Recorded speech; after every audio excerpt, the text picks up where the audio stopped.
On line فن خطابت course class number 35۔ میرے پیارو، خطابت کی مبادیات کے حوالے سے ہمارے لیکچرز اور اسباق چل رہے ہیں۔ آج کی نشست میں ہم ابتدا کریں گے خطابت کے موضوع سے متعلقہ۔ دیکھیں، ہر شے کا کوئی نہ کوئی ٹاپک، کوئی نہ کوئی موضوع، کوئی نہ کوئی عنوان ہوتا ہے کہ جس کے ساتھ وہ فن یا فن والا بحث کرتا ہے، اسے اس شے کا اور فن کا موضوع کہا جاتا ہے۔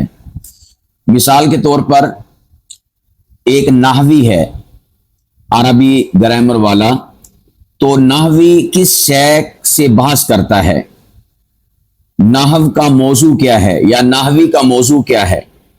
نحوی اور نحو کا موضوع وہ شے ہوگی کہ جس شے سے وہ بحث کرتا ہے، اور وہ کون سی شے ہے؟ وہ ہے کلمہ اور کلام۔ یعنی جو نحویین ہیں وہ کلمہ اور کلام سے بحث کرتے ہیں کہ اس کلمے کے آخر میں زبر آئے گی یا زیر آئے گی یا پیش آئے گی یا کون سا اعراب ہوگا۔ نحوی کلمے سے بحث کرتے ہیں، تو جس شے سے وہ بحث کر رہے ہیں وہی شے اس فن کا اور اس فن والے کا موضوع کہلائے گی۔ اسی طور پر صرفیین ہیں۔ اب صرفیوں کا موضوع کیا ہے؟ صرفیوں کا موضوع ہے صیغہ، یعنی صیغہ کون سا بنانا ہے، واحد کا، تثنیہ کا، جمع کا، مذکر کا، مؤنث کا، غائب کا، حاضر کا، متکلم کا، ماضی کا، مضارع کا، امر کا، نہی کا، ظرف کا، یا دیگر جتنے بھی آپ افعال دیکھتے ہیں۔ تو صرفیین صیغوں سے بحث کرتے ہیں کہ ہمارے پاس یہ مصدر ہے، اس مصدر سے ہم نے فلاں والا صیغہ کیسے بنانا، فلاں والا صیغہ کیسے بنانا، فلاں کی گردان کیسے بنانی، فلاں کی جو بحث ہے ہم نے اسے کیسے ترتیب دینا ہے۔ تو صرفیوں کا موضوع ہے صیغہ۔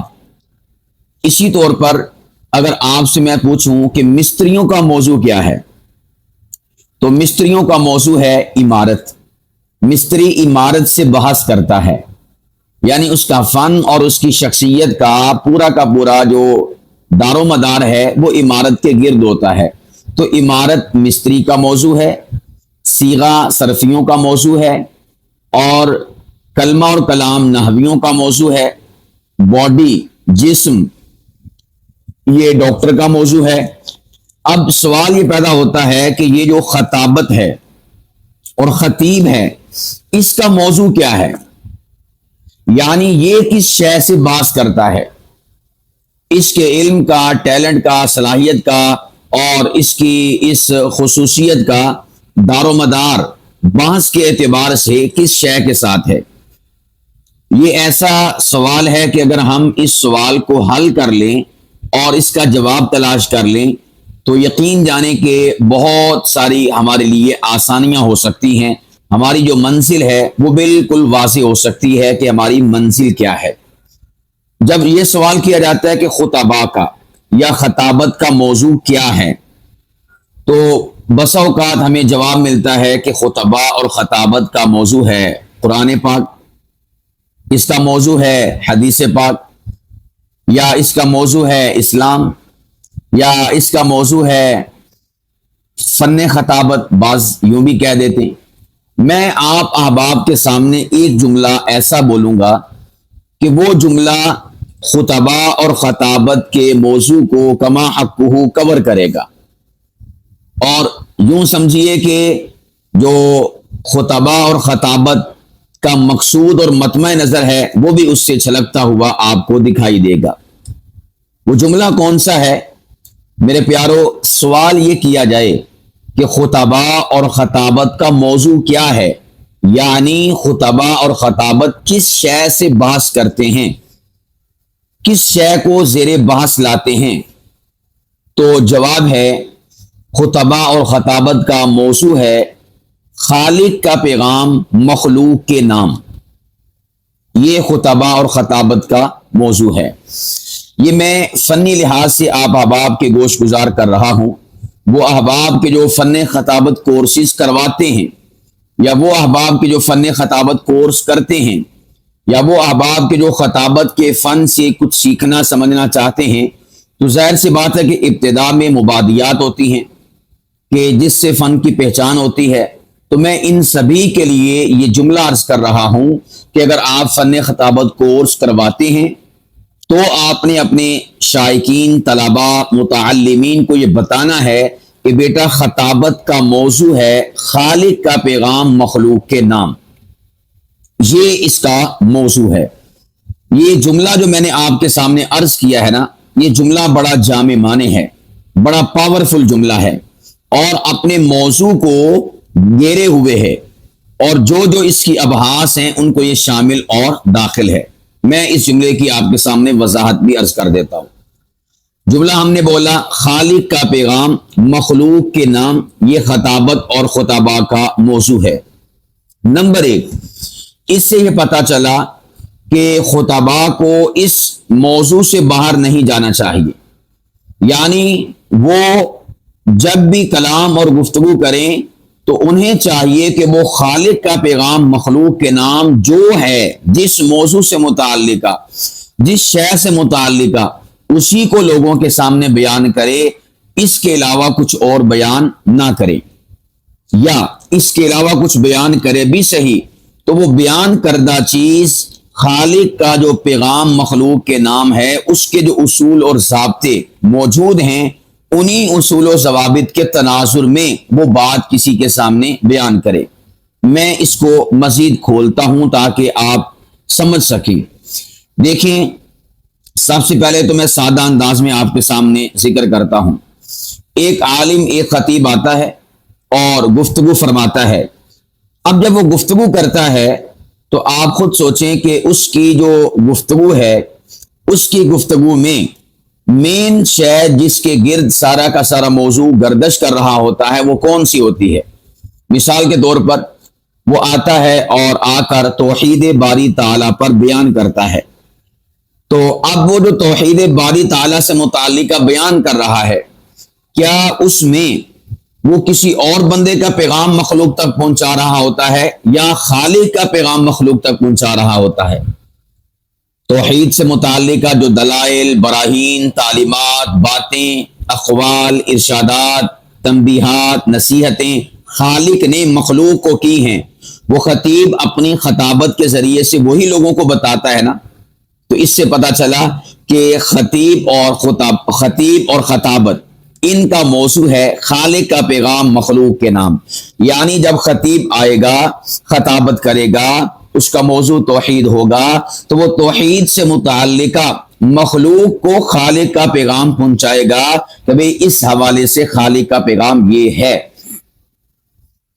اس میں نمبر 1 کتاب اللہ میں جو آیات ہیں اس موضوع سے متعلقہ ان کو بیان کرے گا۔ نمبر 2 جو خالق کا نمائندہ تھا اور نمائندہ آخری تھا، یعنی حضرت محمد مصطفیٰ صلی اللہ علیہ وسلم، ان کی جو احادیث اور فرامین میں اس خاص موضوع سے متعلقہ خالق کا پیغام ہے نا، وہ خطیب اپنی خطابت کے ذریعے سے یہ پیغام لوگوں تک پہنچائے گا۔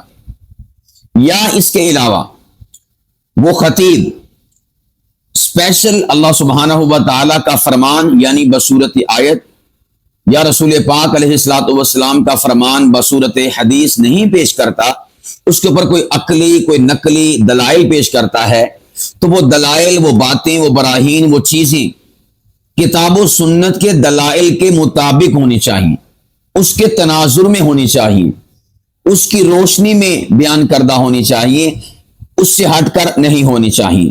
دونوں زاویوں سے دیکھا جائے تو یہ اسی کے گرد گھومتا ہے کہ خالق کا پیغام اس حوالے سے مخلوق کے نام کیا ہے۔ اسی طرح خطیب آ کر اپنی خطابت کو بیان کرتا ہے۔ یہ جو میں نے آپ کے سامنے لفظ بولا نا، خالق کا پیغام مخلوق کے نام، یہ خطابت کا موضوع ہے۔ میں اس بات کو سمجھا رہا ہوں کہ آپ لوگوں کو کیسے سمجھائیں گے، یا آپ لوگوں کو یعنی آپ کو کیسے اس کی سمجھ آئے گی کہ خالق کا پیغام مخلوق کے نام یہ خطابت کا موضوع ہے یا خطباء کا موضوع ہے۔ دیکھیں، آپ کا عنوان ہے ختم نبوت۔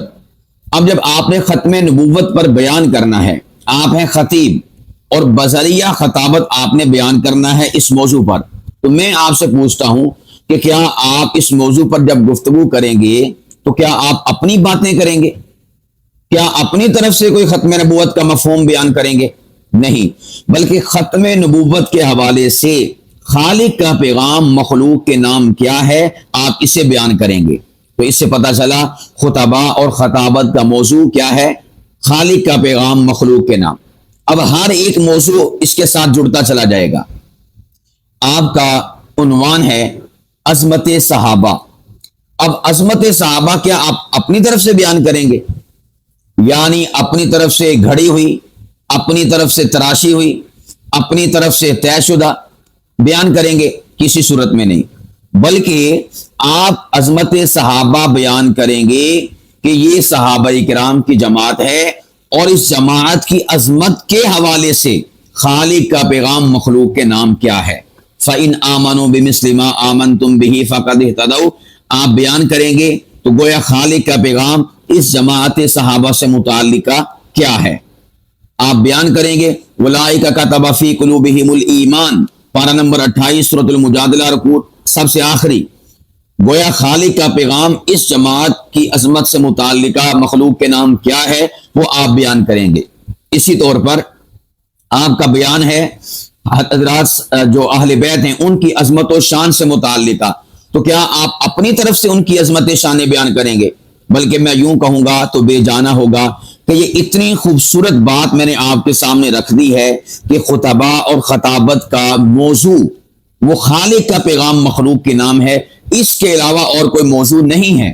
یہ اتنی خوبصورت بات ہے، اتنی جامع معنی بات ہے کہ میرے پیارو اگر ہم اس پر غور و فکر کر لیں اور اس پر انفسائز کر لیں، اس پر فوکس کر لیں، اس پر توجہ کر لیں، اس کی پابندی کر لیں، تو یقین جانیں کہ دین کے حوالے سے جو من گھڑت چیزیں، فیبریکیٹڈ چیزیں، تراشی ہوئی چیزیں، دو نمبر چیزیں، ملاوٹ شدہ چیزیں ہمیں سننے اور دیکھنے اور پڑھنے کو ملتی ہیں، اس کا خود بخود خاتمہ ہو جائے گا۔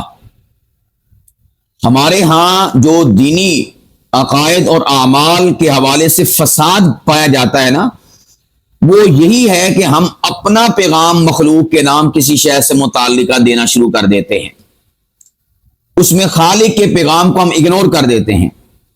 مثال کے طور پر اللہ کے جو ولی ہیں، ان ولیوں سے متعلقہ جو اللہ کا پیغام ہے مخلوق کے نام، ہم وہ نہیں بیان کرتے، بلکہ ہم وہ بیان کرتے ہیں کہ جو ان ولیوں سے متعلقہ ہمارا پیغام ہوتا ہے، کہ ہم ولیوں کو کیا عوام کو دکھانا چاہتے ہیں، کیا بتانا چاہتے ہیں، کیا ثابت کرنا چاہتے ہیں، کیا ان کی عظمت و شان اپنی طرف سے مزعومہ، تیار کردہ، فیبریکیٹڈ لوگوں کے دلوں میں بٹھانا چاہتے ہیں۔ تو یہ گویا کہ میں اس کو یوں بھی کہوں تو بے جانا ہوگا، آج کل خطبہ کی خطابت کا موضوع، خطبہ کا بھی اور خطابت کا بھی موضوع کیا چل رہا ہے؟ میرا پیغام مخلوق کے نام، آج کل یہ چل رہا ہے۔ پوائنٹ ٹو بی نوٹڈ، بڑی گہری بات کر رہا ہوں، بڑی ڈیپلی بات کر رہا ہوں، بڑی سوچ سمجھ کے بات کر رہا ہوں، اور عمیق نظروں سے بات کر رہا ہوں، بنظر غائر کہہ رہا ہوں، تجربات اور مشاہدات کی روشنی میں کہہ رہا ہوں، شواہد اور حقیقتیں اس کے پشت پر کھڑی ہیں جو میں عرض کر رہا ہوں۔ آج کل ہمارے ہاں چاہے شعوری طور پر یا لاشعوری طور پر خطبہ اور خطابت کا موضوع یہ بنا ہوا ہے کہ فلاں مسئلے سے متعلق، فلاں موضوع سے متعلق، فلاں عنوان سے متعلق، فلاں ٹاپک سے متعلق میرا پیغام مخلوق کے نام کیا ہے۔ یا ایک اور زاویے سے دیکھ لیتے ہیں، ہمارا موضوع کیا چل رہا ہے آج کل خطبہ کا اور خطابت کا، کہ فلاں موضوع سے متعلق میرے بڑوں کا پیغام مخلوق کے نام کیا ہے، میری جماعت کا پیغام مخلوق کے نام کیا ہے۔ قطع نظر اس سے کہ آیا میری جماعت کا پیغام جو اس موضوع سے متعلقہ مخلوق کے نام ہے وہ کتاب و سنت کے مطابق ہے بھی صحیح کہ نہیں، ہمیں اس سے آج کل غرض نہیں ہے۔ مین دیکھنا یہ ہے کہ میری جماعت کا اس حوالے سے مخلوق کے نام پیغام کیا ہے، یا میرا اس حوالے سے مخلوق کے نام پیغام کیا ہے، آیا میرا پیغام کتاب و سنت کے مطابق ہے یا نہیں، ہمیں اس سے کوئی سروکار نہیں۔ یہ سب سے بڑی خرابی ہے میرے پیارو یقین جانے کہ میں اس وقت آپ احباب کے سامنے اس شے کو ذکر کر کے مرض کی تشخیص کر رہا ہوں، اور مرض بھی ایسا مرض کہ جو اس وقت لا علاج سمجھا جا رہا ہے یا لا دوا سمجھا جا رہا ہے، میں اس کی دوا دے رہا ہوں، اس کی تشخیص کر رہا ہوں، اس کا علاج بتا رہا ہوں، اور اس کی تہ تک آپ کو پہنچانا چاہ رہا ہوں کہ معاملے کی خرابی کہاں سے ہے۔ یہ جو آپ ون سونے خطبہ سنتے ہیں بالخصوص بنگلہ دیش اور انڈیا کے، سب سے زیادہ خرابی میں دیانتاً اور امانتاً اگر عرض کروں اور بالکل انصاف پر مبنی اللہ سبحانہ و تعالیٰ کی ذات بابرکت کو میں جواب دہ ہونے کے حوالے سے اگر میں اس کا استحضار کرتے ہوئے آپ سے بات عرض کروں بالکل انصاف کے ساتھ، تو میں عرض کروں گا سب سے زیادہ گمراہی خطبہ جو اپنی خطابت کے ذریعے سے پھیلا رہے ہیں، نمبر ایک وہ اہل تشیع ہیں، شیعہ ہیں۔ نمبر سیکنڈ پہ جو ہمارے بریلوی بھائی ہیں، بریلوی بھائیوں میں بھی مختلف طبقات ہیں۔ اگر میں خاص یعنی نپے تلے الفاظ استعمال کروں، جچے تلے الفاظ استعمال کروں، تو بالکل میں صاف لفظوں میں کہوں گا کہ قبر پرست، پیر پرست، میں علم پرست بریلوی بھائیوں کی بات نہیں کر رہا، علم پرست بھائیوں کی بات نہیں کر رہا۔ جو قبر پرست ہیں، پیر پرست ہیں، دربار پرست ہیں، مزار پرست ہیں، درویش پرست ہیں، فقیر پرست ہیں، اور مجنوں پرست ہیں، اور اسی طور پر کلندر پرست ہیں، ان کی بات کر رہا ہوں کہ وہ اپنی خطابت کے ذریعے سے دین اسلام کو ڈیمیج کرنے پر تلے ہوئے ہیں۔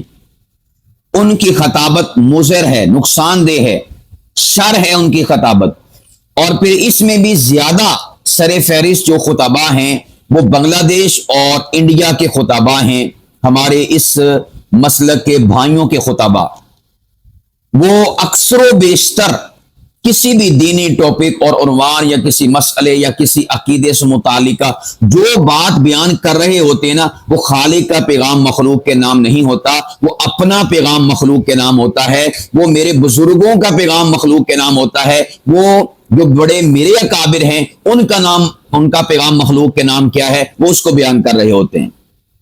میں نے آپ احباب کے سامنے نشاندہی کر دی کون کون سے۔ نمبر ایک اہل تشیع، نمبر سیکنڈ پہ قبر پرست، پیر پرست جو ہمارے بریلوی بھائی ہیں وہ، اور اس میں میں نے عرض کر دیا سب سے زیادہ بنگلہ دیش اور انڈیا کے جو خطبہ ہیں وہ، اور اسی طرح جو پاکستان لیول کے خطبہ ہیں اس میں بھی اکثریت جو ہمارے بریلوی مسلک سے تعلق رکھنے والے خطبہ ہیں ان کی اکثریت ہے۔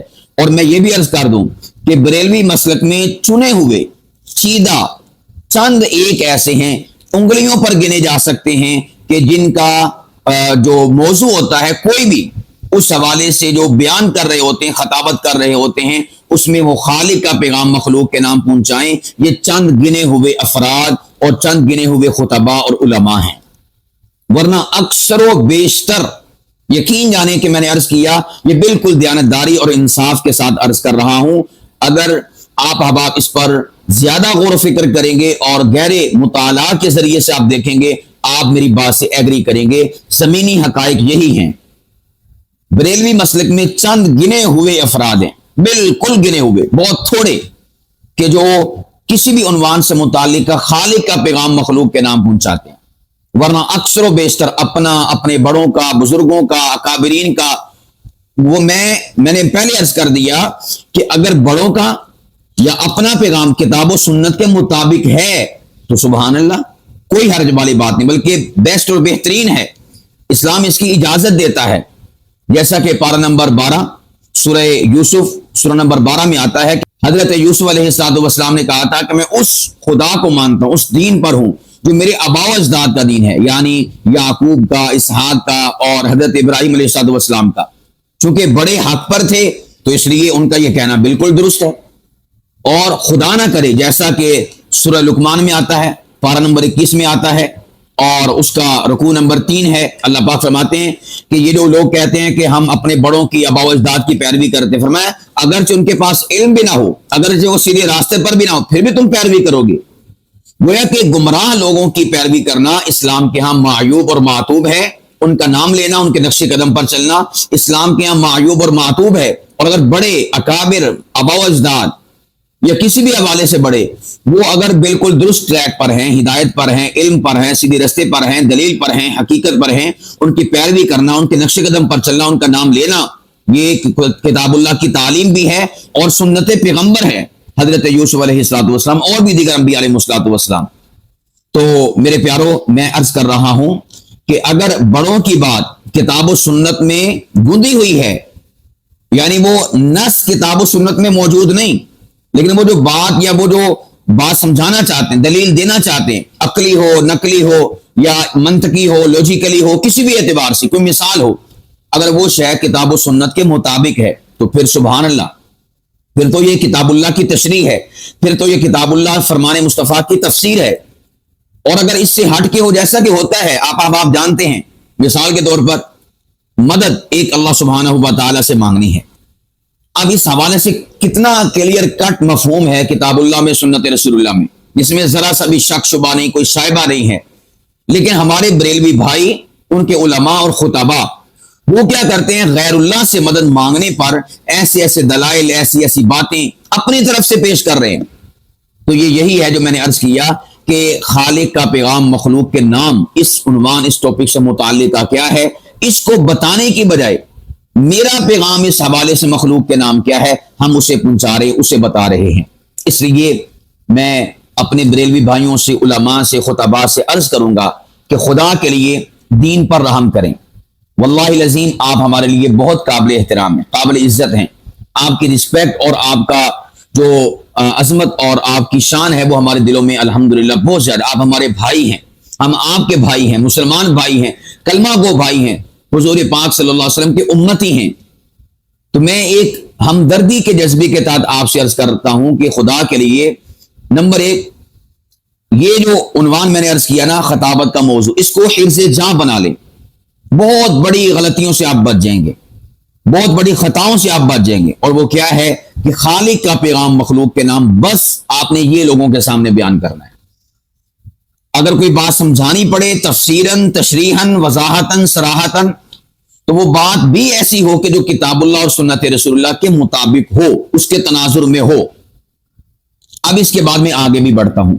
ہمارے جو دیوبندی بالخصوص صوفیہ ہیں، بالخصوص تبلیغی احباب ہیں، یا ایسے علماء کہ جو کتابوں کا مطالعہ نہیں کرتے اور وہ فقط خطابت کی لائن میں ہیں، یعنی انہوں نے خطابت چند ایک عنوانات کو بیان کرنا، یاد کرنا، اسی کو سمجھ رکھا ہے، اور اس کو میں دوسرے لفظوں میں کہوں کہ جو محقق نہیں ہیں، صاحب مطالعہ نہیں ہیں، یا بالکل آنکھیں بند کر کے بات سنی اور کہہ دی، اس کو پڑھتے نہیں ہیں، اسٹڈی نہیں کرتے، اصل کتاب سے نہیں دیکھتے، وہ بھی طبقہ ایسا ہے کہ جو مختلف مسائل سے متعلقہ اپنا پیغام مخلوق کے نام چھوڑتا ہے، خالق کا پیغام مخلوق کے نام کیا ہے یہ نہیں بتاتا۔ یہ بھی دین میں خرابی کی بہت بڑی وجہ ہے۔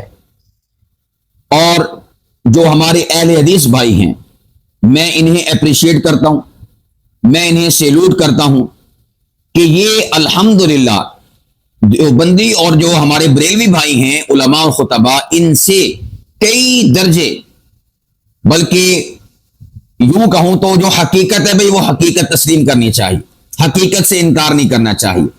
ہمارا اسلام بھی ہمیں یہی کہتا ہے اور اخلاقیات بھی یہی کہتی ہے کہ سب سے زیادہ اتھینٹک، ثقہ، مستند، یا بالکل سادہ لفظوں میں آپ سمجھنا چاہیں تو یوں کہوں گا، ساری بات کو سمیٹتے ہوئے، کہ باحوالہ بات اگر کرتے ہیں نا تو وہ اہل حدیث علماء اور خطباء کرتے ہیں۔ اب ایک بار میں یہاں پر عرض کر دوں تاکہ ابہام نہ رہ جائے، میں نے لفظ بولا ہے آخر میں باحوالہ، کیا باحوالہ بات اگر سب سے زیادہ، اگر دیوبندی، بریلوی، علماء خطباء میں سے اور اہل حدیث اگر میں تینوں کو ملا کر کہوں تو سب سے زیادہ جو باحوالہ بات کرتے ہیں نا وہ اہل حدیث، علماء اور خطباء ہیں۔ اب وہ جو باحوالہ بات ہے، آیا وہ منسوخ ہو چکی ہے یا نہیں، اس سے قطع نظر ہمارے اہل حدیث بھائی بہت ساری باتیں ایسی ہیں اور بہت ساری احادیث ایسی ہیں، بہت ساری چیزیں ایسی ہیں جو باحوالہ ہوتی ہیں، لکھی ہوتی ہیں، کتابوں میں موجود ہوتی ہیں، لیکن وہ منسوخ ہو چکی ہوتی ہیں، انہیں بیان کر رہے ہوتے ہیں۔ اس لیے میں نے عرض کر دیا تاکہ جہاں پر کوئی ابہام، کوئی شک شبہ ہے یا کوئی غلطی ہے وہ بھی میں ہائی لائٹ کر دوں۔ وہ کیا ہے؟ میں نے کہا کہ سب سے زیادہ باحوالہ بات کرنے والا جو طبقہ ہے نا، جو جماعت ہے، وہ جماعت اہل حدیث ہے، دیوبند اور بریلویوں کی بنسبت۔ اور سیکنڈ پہ اگر کوئی طبقہ آتا ہے نا تو وہ علماء دیوبند کا، خطباء دیوبند کا طبقہ ہے۔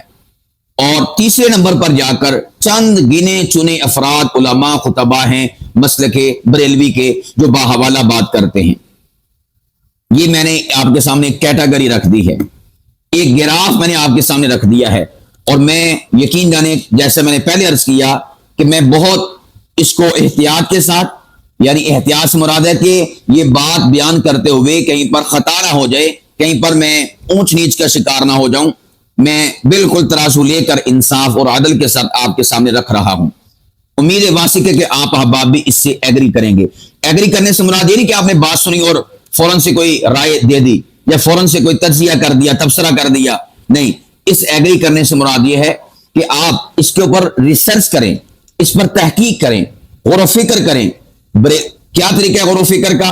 بریلوی خطباء کو سنیں، بریلوی علماء کو سنیں، بنگلہ دیش، پاکستان، انڈیا کے علماء خطباء جو بریلوی ہیں ان کو سنیں، دیوبندی علماء خطباء کو سنیں، اہل حدیث علماء خطباء کو سنیں۔ جب آپ سنیں گے اور پھر اس کے بعد جب آپ نتیجہ اخذ کریں گے تو پھر آپ انشاءاللہ العزیز 100% اسی نتیجے پر پہنچیں گے جو میں نے آپ کے سامنے رکھا ہے۔ اور اگر آپ سنیں گے نہیں، بس آپ کہیں گے جی ہمارا مسلک ہے اور ہمارا مسلک صحیح ہے، حق ہے، مسلک کے حق فلاں زندہ باد، مسلک کے حق فلاں زندہ باد، اگر آپ یہ بات کریں گے نا تو میرے پیارو اس کا کوئی علاج نہیں ہے۔ یہ آپ کی خوش فہمی ہو سکتی ہے اور آپ کی عقیدت ہو سکتی ہے، اس سے زائد کوئی نہیں ہے۔ یہ آپ کا ایسی ہے کہ اس طرح بلی کو دیکھ کر کبوتر جو ہے آنکھیں بند کر لے، تو اس کی آنکھیں بند کر لینے سے بلی چلی تو نہیں جائے گی، اس کی آنکھیں بند کر لینے سے بجلی کا جو حملہ رک تو نہیں جائے گا، بلکہ اور زیادہ اس سے آسانی ہو جائے گی حملہ کرنے کے حوالے سے۔ اس لیے میں آپ سبھی احباب سے کہتا ہوں، خدا کے لیے اپنے دین کے حوالے سے جاگیں، ہوش کے ناخن لیں، بیدار ہو جائیں، سینسیٹیو اور حساس ہو جائیں۔ دین کے حوالے سے کسی قسم کا کوئی کمپرومائز نہ کرے، بھلے آپ کی ذات ہو یا آپ کا مسلک ہو یا آپ کے علماء ہو۔ جو حق سچ ہے نا وہ کہہ دیں، جو حق سچ ہو وہ کہہ دیں تاکہ لوگ اصلاح کریں۔ میرے پیارو، اگر ہم بالفرض کسی جماعت میں ہیں، کسی مسلک میں ہیں، اگر اپنے مسلک یا جماعت کی غلطیاں بیان نہیں کریں گے یا اس طرف توجہ نہیں کریں گے تو ہم سدھریں گے کیسے؟ اصلاح کیسے ہوگی؟ جب ہم سدھریں گے نہیں، اصلاح نہیں ہوگی تو کیا ہوگا؟ دین کا نقصان ہوگا۔ تو بھئی سر فہرست دین کو جانو، دین کو رکھو، ذات کو نہ رکھو، بڑوں کو نہ رکھو، اساتذہ کو نہ رکھو، علماء کو نہ رکھو، طلباء کو نہ رکھو، خطباء کو نہ رکھو، مسلکوں، جماعتوں، تنظیموں، تحریکوں کو نہ رکھو، سر فہرست دین کو رکھو۔ دین کو نقصان پہنچ رہا ہے، آپ کی خطابت سے نشاندہی کیجیے۔ دین کو نقصان پہنچ رہا ہے، آپ کے دلائل سے نشاندہی کیجیے کہ بھئی یہ دلائل کتاب و سنت کے مطابق نہیں ہے۔ آپ کی تنظیم آپ کے تحریک کے نظریے سے پہنچ رہا ہے تو آپ دیکھیں دین کو نقصان ہو رہا ہے، اور یہ نظریہ، یہ سوچ، یہ فکر، یہ افکار، یہ باتیں کتاب و سنت کے مطابق نہیں ہیں۔ تو ہم تینوں کے تینوں مسلک، دیوبندی، بریلوی، اہل حدیث، اس حوالے سے غور و خوض کریں۔ میرے پیارو، ہمارا یہ جو بولنا ہے نا دین پر، یہی دین ہے، معاشرے کے اندر یہی دین ہے، اسی کو دین سمجھا جاتا ہے۔ بھئی ہماری باتیں دین ہیں، لوگ اسی کو سمجھتے ہیں، نہیں ہماری باتیں دین ہیں سے مراد یہ نہیں کہ میں ان کو دین قرار دے رہا ہوں، نہیں، لوگوں کے ہاں کیا ہے، لوگ کس شے کو دین سمجھتے ہیں۔ وہ ایک آپ نے مثل سنی ہوگی کہ رعایا بادشاہ کے دین پر ہوتی ہے، رعایا عوام، قوم بادشاہ کے دین پر ہوتی ہے، یعنی جو بادشاہ کا دین وہی رعایا کا دین۔ تو میں آج کے زمانے میں بڑی ذمہ داری کے ساتھ ایک بات عرض کر دیتا ہوں اور اس جملے کو بدلتا ہوں۔ پہلے ہوتا ہوگا ایسا کہ جو بادشاہ کا دین وہی رعایا، وہی قوم، وہی عوام کا دین۔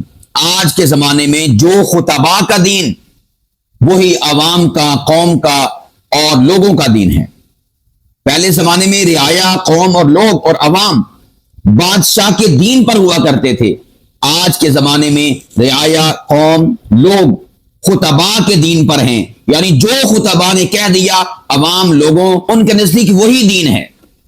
اس لیے میں خطباء سے کہتا ہوں خدا کے لیے آپ کے منہ سے نکلا ہوا ایک ایک جملہ لوگ اسے دین سمجھتے ہیں، دین، اس حوالے سے سینسیٹیو ہو جائیں، حساس ہو جائیں۔ خالق کا پیغام مخلوق کے نام کیا ہے، اس کو بیان کریں، اور جو آپ کا اپنا پیغام مخلوق کے نام آپ پیش کر رہے ہیں، نظریہ سوچ دے رہے ہیں، اگر وہ کتاب اللہ سنت رسول اللہ کے مطابق ہے، فرامین مصطفیٰ کے مطابق ہے، تو آپ بیان کریں، نہیں ہے تو آپ بیان نہ کریں۔ دین کا نقصان ہوگا، قیامت کے دن آپ اللہ پاک کی بارگاہ میں مجرم ثابت ہوں گے۔ تو میں عرض کر رہا تھا کہ جو میں نے موضوع عرض کیا ہے، اس کو آپ حرز جاں بنا لیں، اسی کے گرد آپ کے تمام تر عنوانات گھومنے چاہیے۔ خالق کا پیغام مخلوق کے نام، اسی کے گرد آپ کا مواد ہونا چاہیے، اسی کے گرد آپ کا میٹیریل ہونا چاہیے، اسی کے گرد آپ کے دلائل ہونے چاہیے، اسی کے گرد آپ کے اشعار، اسی کے گرد آپ کے واقعات، اسی کے گرد آپ کی امثلہ، اسی کے گرد آپ کے لطائف، اسی کے گرد آپ کے دلائل، براہین، سب کچھ، شواہد، عقلی، نقلی، منطقی، سائنسی۔ اللہ اکبر کبیرہ۔ میرے پیارو، یہ بہت جامع معنی لفظ ہے، خالق کا پیغام مخلوق کے نام۔ ہر شے اس کے گرد گھومنی چاہیے، سائیکلنگ ہر شے کی، یعنی جو بھی آپ کی زبان سے نکلے وہ اسی کے گرد گھومنا چاہیے، اس سے ہٹنا نہیں چاہیے، اس کا ٹریک جدا نہیں ہونا چاہیے۔ اگر یہ ہو گیا نا، میں سمجھتا ہوں کہ زمانے میں انقلاب پیدا ہو جائے گا، زمانے میں انقلاب پیدا ہو جائے گا، علمی انقلاب، حق حقیقت کا انقلاب، دلیل اور دلائل کا انقلاب، سچائی کا انقلاب پیدا ہو جائے گا۔ کیا ہے؟ خالق کا پیغام مخلوق کے نام، کسی بھی عنوان سے متعلق، سود سے متعلقہ جب آپ بیان کریں تو کیا بیان کرنا ہے؟ خالق کا پیغام مخلوق کا نام، یعنی اس عنوان سے متعلقہ، سود سے متعلقہ خالق کا پیغام مخلوق کے نام۔ بچوں کی تربیت آپ کا عنوان ہے، خالق کا پیغام بچوں کی تربیت کے حوالے سے مخلوق کے نام۔ قرآن پاک کی عظمت اور شان پہ بیان کرنا، قرآن پاک کی صورتوں کی عظمتوں پر بیان کرنا ہے، فضائل پر بیان کرنا ہے، خالق کا پیغام مخلوق کے نام۔ خالق کے پیغام سے مراد فقط کتاب اللہ نہیں، اس میں حدیث مصطفیٰ شامل اور داخل ہے۔ حدیث مصطفیٰ بھی خالق کا پیغام ہے۔ میرے مصطفیٰ کی ذات، میرے مصطفیٰ کی بات، بھلا خالق کی بات سے کیسے جدا ہو سکتی ہے؟ وہ تو اس میں گندی ہوئی ہے، وما ينطق عن الهوى ان هو الا وحی یوحى۔ اس لیے جب میں عرض کر رہا ہوں خالق کا پیغام، اس میں دونوں چیزیں شامل ہیں، قرآن پاک بھی، حدیث مصطفیٰ بھی، ذات خدا بھی، ذات مصطفیٰ بھی۔ ٹھیک ہے؟ تو کوئی بھی عنوان آپ کا دنیا جہاں کا ہے، عورتوں سے متعلقہ بیان ہے، خالق کا پیغام عورتوں سے متعلقہ مخلوق کے نام کیا ہے؟ اسی طرح عدالت سے متعلقہ، انصاف سے متعلقہ، عدل سے متعلقہ، خالق کا پیغام عدل، انصاف، عدالت سے متعلقہ مخلوق کے نام کیا ہے، آپ نے اس کو بیان کرنا ہے۔ یہ ہے خطباء کا موضوع اور خطابت کا موضوع۔ غیر مسلموں کے ساتھ آپ کا سلوک، رویہ، بیہیویئر، تعلق کیسا ہونا چاہیے، اس حوالے سے خالق کا پیغام مخلوق کے نام کیا ہے، وہ آپ نے بیان کرنا ہے۔ آج کی جدید ٹیکنالوجی، آج کی جدید چیزیں، آلات، ان سے متعلقہ خالق کا پیغام مخلوق کے نام کیا ہے، وہ آپ نے بیان کرنا ہے۔ قبر آخرت سے متعلقہ خالق کا پیغام مخلوق کے نام کیا ہے، وہ آپ نے بیان کرنا ہے۔ انبیاء، رسول اور پیغمبر، ان کی حدود کیا ہیں، دائرہ کار کیا ہیں، یہ آپ نے خالق کا پیغام اس حوالے سے جو مخلوق کے نام ہے وہ آپ نے بیان کرنا ہے۔ ولیوں کے سے متعلقہ کہ ولیوں کا دائرہ کار کیا ہے، ان کی عظمت و شان کا دائرہ کار کیا ہے، خالق کا پیغام اس حوالے سے جو مخلوق کے نام ہے وہ آپ نے بیان کرنا ہے۔ اسی طرح صحابہ، اہل بیت، یعنی میں سمجھتا ہوں کہ کائنات کی ہر شے، مدرسے سے متعلقہ خالق کا پیغام مخلوق کے نام کیا ہے، آپ نے بس یہ بیان کرنا ہے۔ یعنی ہر ایک شے کے گرد آپ کے یہی جملہ گونجنا چاہیے، گھومنا چاہیے، اسی کے گرد گردش ہونی چاہیے۔ یہ نہیں کہ آپ نے جملوں کے ساتھ یہ لفظ بولنے، خالق کا پیغام مخلوق کے نام، خالق کا پیغام مخلوق کے نام، یہ نہیں میں کہہ رہا۔ میرا مقصد کہنے کا یہ ہے کہ آپ کے ہر شے، یعنی جو آپ کے منہ سے نکلے، بس اس نکلنے کا، ان لفظوں کا، ان باتوں کا، آیات کا، احادیث کا، دلائل کا، شواہد کا، براہین کا، حقیقتوں کا، معلومات کا، باتوں کا، جملوں کا، پیرایوں کا، واقعات کا، اشعار کا، سبھی کچھ کا تعلق خالق کا پیغام مخلوق کے نام کیا ہے، اس سے ہونا چاہیے۔ ہر شے اسی کے گرد گھومنی چاہیے، ہر شے کی سائیکلنگ اسی کے گرد ہونی چاہیے۔ میرے پیارو، اگر میں اور آپ اس بات کا شعور حاصل کر لیتے ہیں جو میں نے آج کی نشست میں آپ کو اسپیشل عرض کیا ہے کہ خطباء کا موضوع، خطابت کا موضوع خالق کا پیغام مخلوق کے نام ہے فقط اور بس، تو یقین جانیں اللہ کی عزت کی قسم، نمبر ایک خطبہ کرام آپ کے لیے بہت معاملہ آسان ہو جائے گا، بیان کے حوالے سے، تیاری کے حوالے سے، کیونکہ آپ جب تیاری کریں گے تو آپ بس یہی تلاش کریں گے کہ بھئی اس عنوان سے متعلقہ میرے پروردگار کا پیغام کیا ہے، وہ میں تلاش کروں، جو پیغام ملے وہ آپ لوگوں کو پہنچا دیں بس۔ قرآن پاک میں اللہ کے نبی علیہ السلام کیا فرماتے ہیں؟ پارہ نمبر 13 سورہ یوسف، سورہ نمبر 12 اور سب سے آخری رکوع، فرمایا اے حبیب مکرم علیہ السلام آپ فرما دیں قل ہذہ سبیلی ادعو الی اللہ علی بصیرۃ انا ومن اتبعنی، کہہ دیجئے کہ یہ ہے میرا راستہ اور میں پکارتا ہوں، بلاتا ہوں اللہ کی طرف۔ یہ ہے خالق کا جو پیغام ہے، خالق کی جانب بلانا، مخلوق کے نام ہے، اس کی طرف اشارہ۔ اور آپ دیکھیں رسول پاک علیہ السلام نے، میں یعنی آپ سے پوچھ لیتا ہوں، اللہ کے نبی نے کوئی ایسی بات جو مخلوق تک کسی بھی حوالے سے پہنچائی ہو، اس میں خالق کو اگنور کیا، خالق کو صرف نظر کیا؟ وہ ایک عورت آئی تھی نا، 28واں پارہ سورہ مجادلہ، سب سے پہلی اس کی پارے کی سورہ مبارکہ ہے اور سورہ نمبر 58 ہے، اس میں کیا ہے؟ وہ عورت عرض لے کر آئی کہ میرا یہ مسئلہ ہے، یہ حل کر دیں۔ رسول پاک علیہ السلام نے کیا کہا تھا؟ میری پاس اللہ پاک کی ذات کو کوئی پیغام اس حوالے سے نہیں ہے، میں کیسے آپ کو اس مسئلے کا سلوشن دے دوں، کیسے مسئلے کا جواب دے دوں؟ تو پھر اللہ نے کہا قد سمع اللہ قول التی تجادلک، تو یہ اللہ پاک کی ذات نے اس عورت کی شکایت کو، بات کو سنا اور اپنے نبی علیہ السلام کو پیغام عطا فرمایا۔ رسول پاک نے وہی پیغام بعینہ لوگوں تک پہنچا دیا۔ یہ ہے خالق کا پیغام مخلوق کے نام۔ اسی طرح نبی پاک علیہ السلام سے مسئلہ پوچھا جاتا تھا اصحاب کہف کے بارے میں بتائیں، تو اللہ کے نبی اپنی طرف سے بیان کرنا شروع کر دیتے تھے؟ نہیں، یا اس زمانے میں عیسائی اور یہودی علماء تھے، ان کی باتیں کئی مشہور تھیں، اللہ کے نبی ان کی باتیں بیان کرنا شروع کر دیتے تھے؟ نہیں، رسول پاک علیہ السلام فرماتے تھے اللہ مجھے پیغام دے گا، بتائے گا، میں پھر آپ کو بتاؤں گا۔ اللہ بتاتے تھے، نبی پاک علیہ السلام پھر آگے پیغام پہنچاتے تھے۔ یہ نبی پاک علیہ السلام کا وتیرہ ہے، نبی پاک علیہ السلام کی سنت ہے، نبی پاک کا طریقہ ہے۔ یسألونک عن الروح قل الروح من امر ربی، وہ روح سے متعلقہ پوچھتے تو نبی پاک اپنا پیغام دیتے تھے؟ نہیں، خالق کا پیغام مخلوق کے نام۔ اسی لیے اللہ نے کہا وما ينطق عن الهوى ان هو الا وحی یوحى، ارے دیکھو زبان مصطفیٰ ہے مگر پیغام خدا ہے۔ اس زبان پر جو پیغام آتا ہے، لفظ نکلتے ہیں، جملے نکلتے ہیں، کوئی بھی بات نکلتی ہے، یہ خالق کا پیغام ہوتا ہے۔ میرے پیارو، میں بھی آپ کی یہی تربیت کرنا چاہتا ہوں، آپ کو سمجھانا چاہتا ہوں، خدا کے لیے رسول پاک علیہ السلام کے اس مبارک عمل کو اپنا لیں۔